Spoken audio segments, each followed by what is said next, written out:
in our country right now. Professor Ndletyana, good to have you with us today.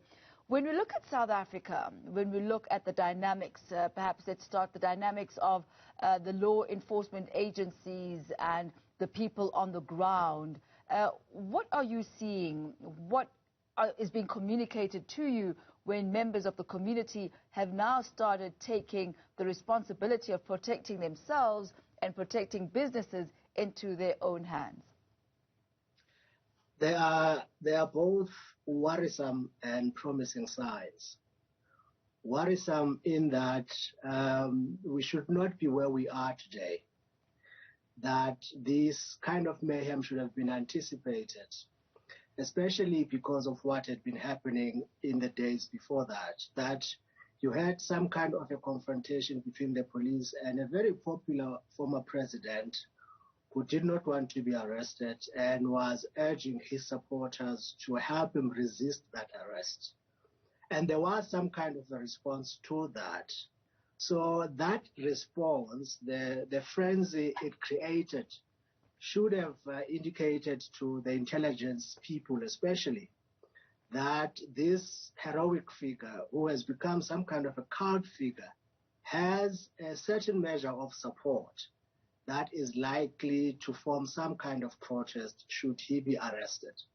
They were obviously able to enforce that arrest at Nkandla because the supporters could not really resist the arrest. They could not confront the police. They knew they would lose.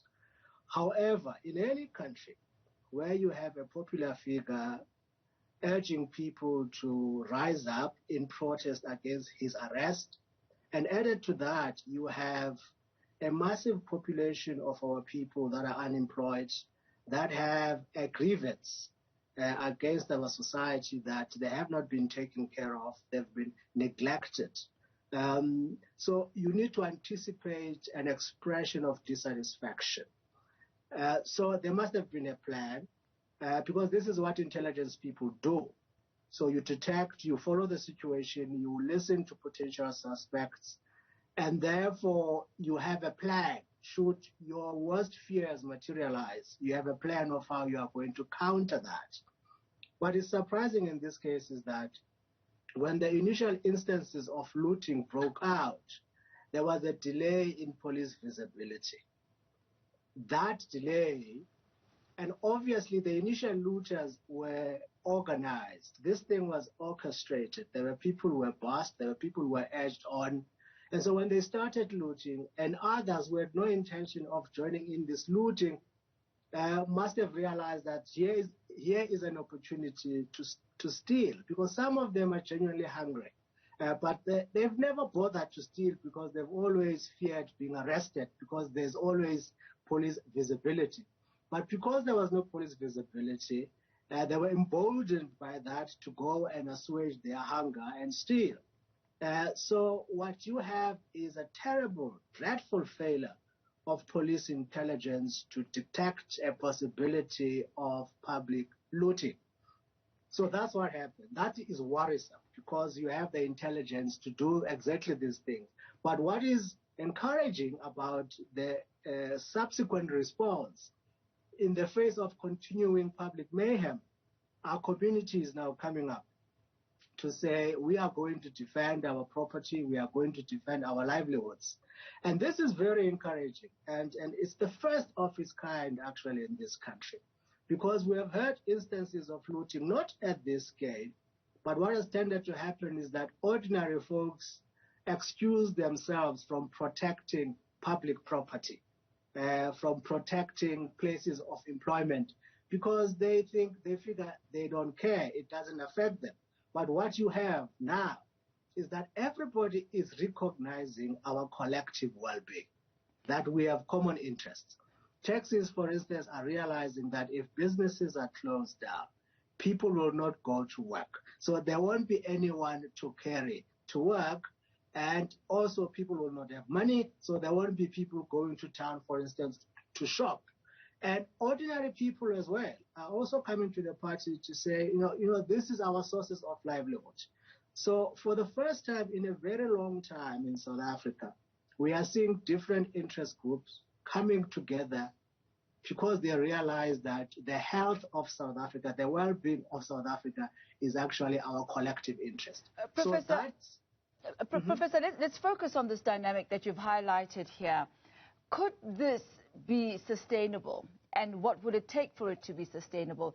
Could this be a situation where citizens now are able to, quote unquote, take the power back into their own hands and be able to organize themselves into structures that will serve them? Or is this a flash in the pan?